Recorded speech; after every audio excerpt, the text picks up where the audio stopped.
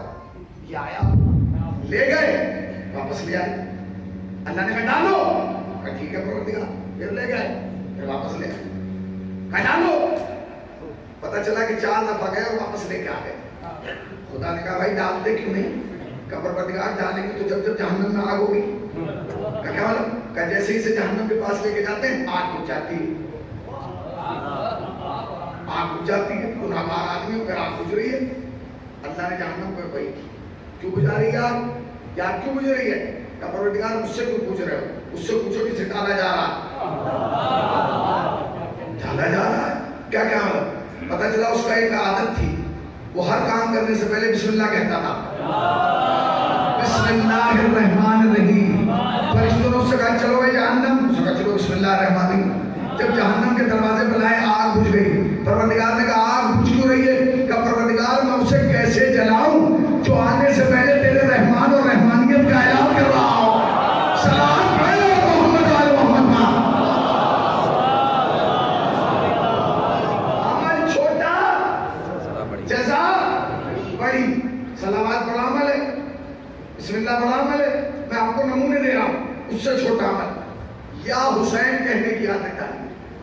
آیت اللہ دستغیر لکھتے ہیں کہ ایک جوان تھا، جوان بڑے غلط کام کیا کرتا اور اس کی ایک عادت تھی، جہاں علم لگا دیکھتا تھا سب چھپا دیتا، السلام علیکم یا ابا عبداللہ، عادت تھی اس کی۔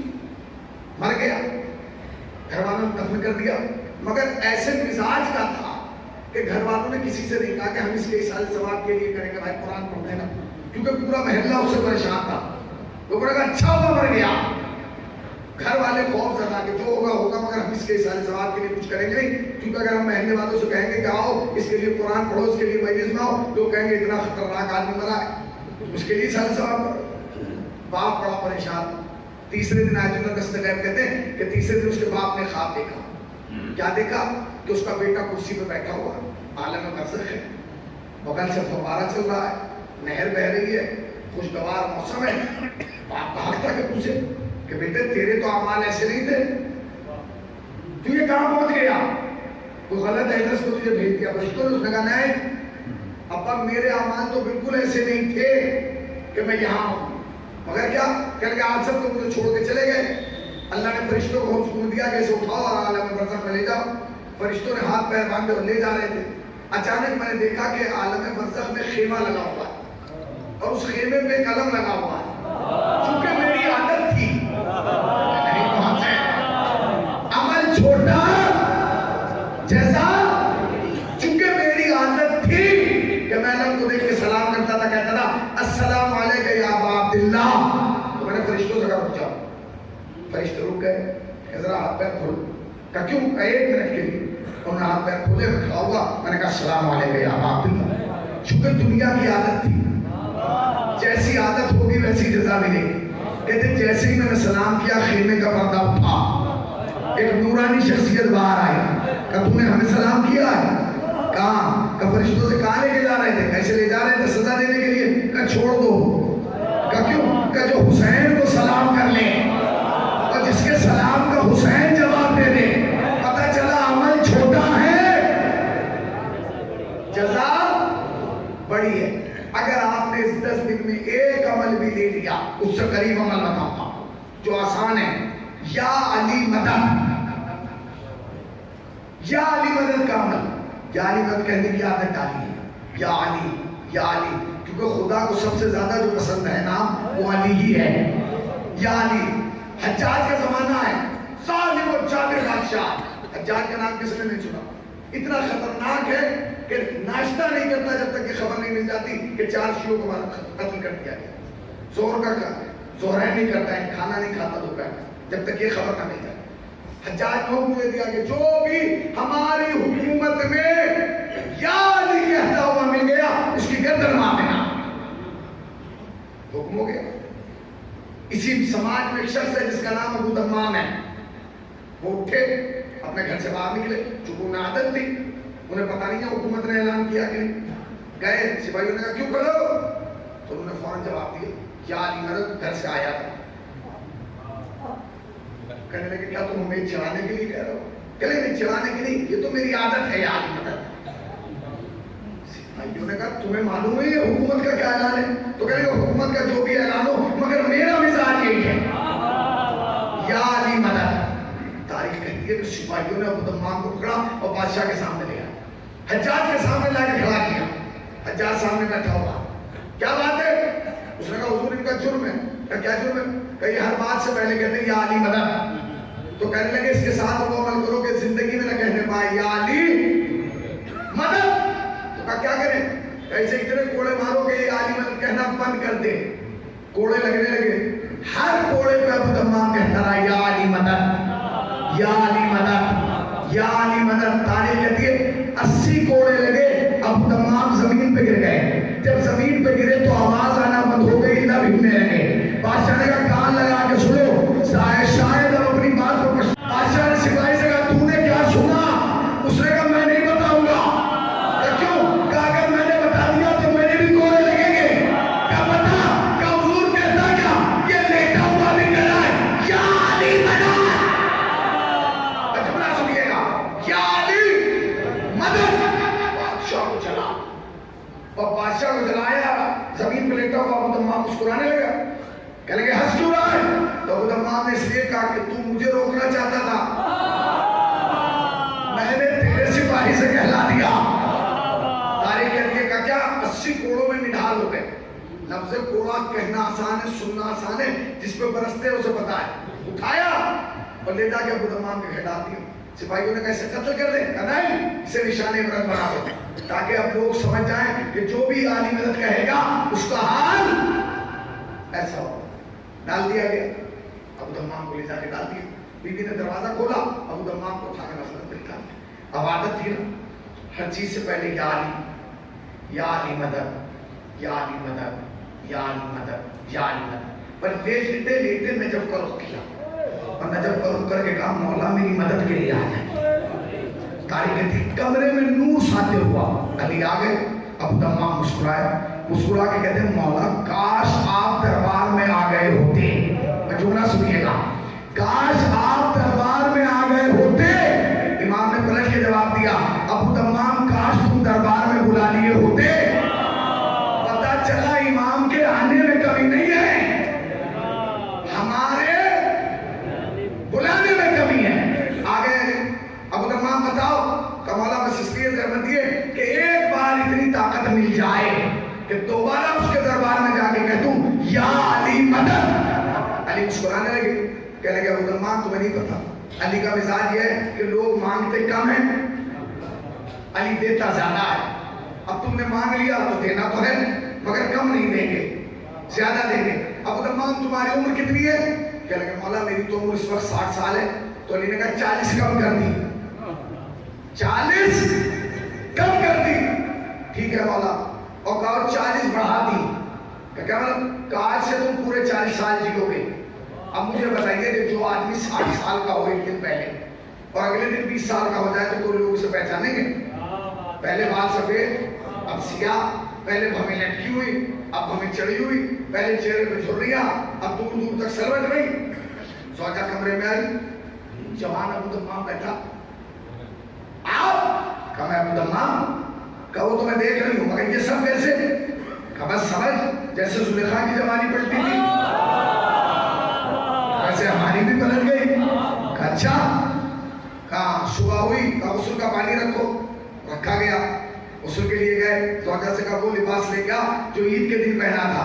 اس نے کہا وہ تمہیں فٹ کیسے آئے گا کیونکہ وہ تو 60 سال والے کے لیے بنایا تھا نا. نہیں پہنچے بھائی 60 سال والے کا لباس 20 سال والے کو کیسے آئے گا؟ تو کہنے لگے کہ جو عمر کم کر کے گیا ہے وہ لباس بھی صحیح کر کے گیا ہو. لباس پہنا تو فٹ. ابو دمام نکلے، اسی چوراہے پر آئے جہاں سے ایک دن پہلے گرفتاری ہوئی تھی اور انہی سپاہیوں سے آ کے کہا کہ مجھے تم سے ضروری بات کرنا. کہ کیا؟ کہنے لگے یا علی مدد. یا علی مدد. سپاہیوں نے کہا آپ کو معلوم نہیں کل یہی حرکت یہاں ایک شخص نے کی تھی، اتنے کوڑے لگے یا تو مر گیا ہوگا یا کچھ دیر میں مر جائے گا. ابو دمام نے کہا میں وہی تو ہوں، میں وہی تو ہوں. کیا مطلب؟ کہ تم مانو نہ مانو، تم مجھے ایسے دربار میں لے گئے تھے، پورا واقعہ بیان کیا. تو کہنے گا کہا پھر بادشاہ کے پاس لے کے چلو. اس نے کہا بادشاہ کے پاس ہم لے جائیں گے مگر یہ نہیں بتائیں گے کہ تم ابو دمام ہو. کیوں؟ کیونکہ بادشاہ کو غصہ آئے گا کہ مذاق کر رہے ہو، کہ جو ایک دن پہلے بولا تھا وہ ایک دن بعد جوان کیسے ہو گیا، یہ کیسے ہوا؟ تو اس نے کہا کہ ٹھیک ہے. ابو دمام کو لایا گیا، دربار سجا ہوا ہے، حجاج سامنے بیٹھا ہے، ابو دمام وہاں سے داخل. ابو دمام سے سوال کیا کہ یہ کون ہے؟ تو کہنے کہ حضور یہ مجرم ہے. کہا چور؟ کہا وہی جو کل والے کا تھا. تو کہنے لگے کیا تم نے کل والے کا نہیں بتایا ہم نے کیا حال کیا؟ تو ابو دمام نے کہا بتاتے کیا، میں ہی تو ہوں. یعنی کہاں رہتے ہیں بھائی، میں ہی تو ہوں. تو کہا کیا مطلب؟ کہا میں ابو دمام ہوں، مجھے کو تو کوڑے مارے گئے تھے. تو کہنے لگے قریب آپ بادشاہ کے قریب گئے. تو کہنے لگے کہ تو ابو دمام نہیں، وہ تو بوڑھا تھا. تو کہنے لگا قرآن پڑھا ہے؟ کہاں پڑھا؟ کہا تم نے زلیخا کی جوانی کا واقعہ سنا ہے؟ کہاں؟ کہا جیسے اس کی پلٹی گئی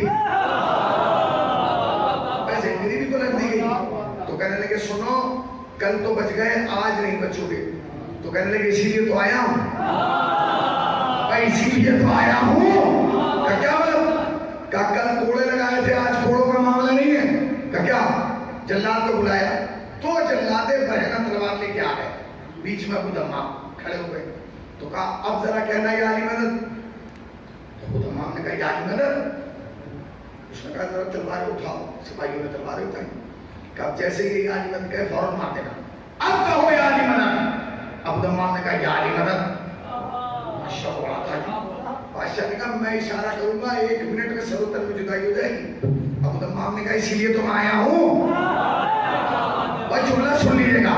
اس نے کہا ابو دمام کل جب کوڑوں کے لیے میں نے بلایا تو تیری پیشانی پر پسینے آ گئے.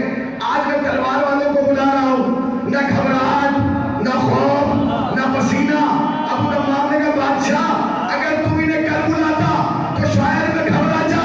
آج کیوں گھبراؤں؟ اب تو میں 40 سال کروا کے لایا ہوں. سلام محمد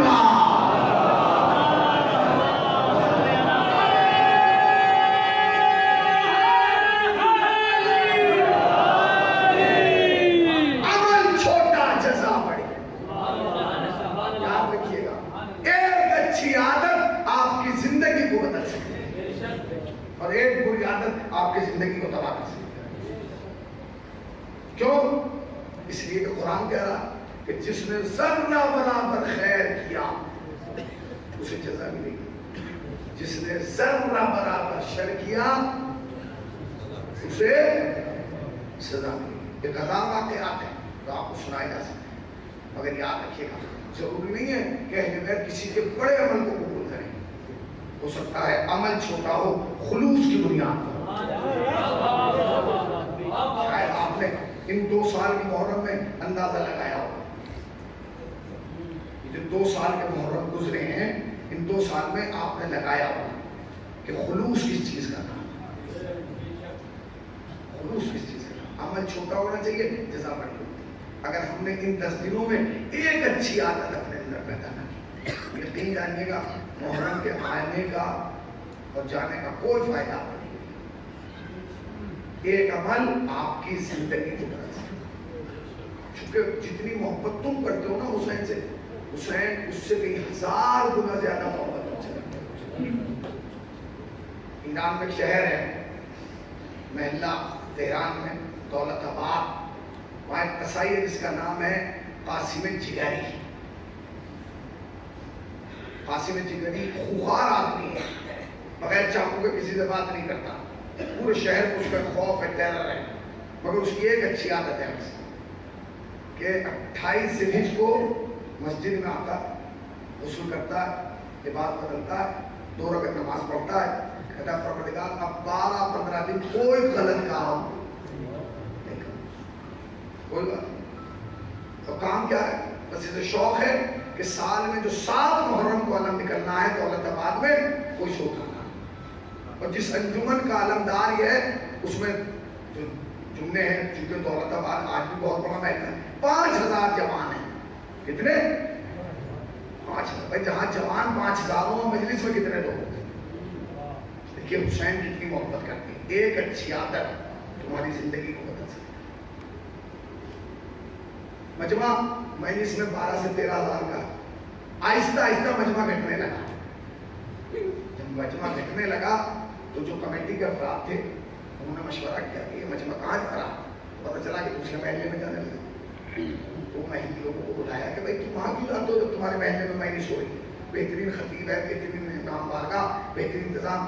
انہوں نے کہا اس لیے کیونکہ علم جو ہے وہ سادات کی نشانی ہے, شیعت کی علامت ہے علم. اب قاسم جگری کو تو پورا شہر جانتا ہے کہ یہ کیسے قسم کا آدمی ہے.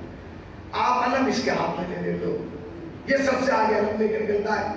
پورا شہر سمجھ جاتا ہے کہ جب علم اس کے ہاتھ میں تو پوری قوم ایسی ہوگی. اچھا ہمارے یہاں سب سے بڑی مشکل یہ ہے کہ ہمارے یہاں سال میں جو بحث ہوتی ہے وہ اس بات ہوتی ہے کہ حضرت عباس جو کربلا میں ہم علم لے کے آئے تھے اس کا قد کتنا بڑا تھا, اس کا رنگ کیسا تھا, اس کا پنجہ کیسا تھا. بھائی وہ زمانے چلے گئے جب علم کے پنجے اور پٹکے پہ اور قد پہ بات ہوتی تھی.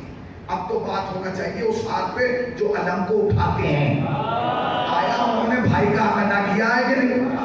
آیا وہ غاصب تو نہیں ہے, آیا وہ لٹیرے تو نہیں ہے, آیا وہ چور تو نہیں ہے, آیا انہوں نے کسی پہ ظلم تو نہیں کیا. تو قاسم جگری تھے. تو لوگوں نے کہا کہ بھائی ہم نہیں آئیں گے. اگر قاسم علم پکڑے گا اور وہ مجلس میں آئے گا ہم نہیں آئیں گے. اب کمیٹی والوں کو ڈر لگ رہا ہے. مگر سن لیجیے لوگ جمع ہو گئے. مگر قاسم جگری کا ایک کمال یہ تھا کہ جس کی داڑھی سفید تھی اس سے بڑے احترام سے بات کرتا. انہوں نے محکمے میں ایک آدمی ڈھونڈا جس کی داڑھی سفید تھی. چچا آپ بات کیجیے. 5 آدمی جمع ہوئے, چھٹے پڑے گیا آگے آئے. پڑے گیا لوگ ہاں اب آج 28 تاریخ ہے, آج سے توبہ کرنا ہے, کل سے محرم شروع ہے. تو انہوں نے پوچھا قاسم جگری تم کیا چاہتے ہو کہ محرم کیسا ہو؟ تو اس نے کہا زبردست, بڑے سے بڑا مجمع ہے, بڑے سے بڑا تورک بانٹا جائے, لوگوں کو سبیلیں پلائی جائیں, یہ سب.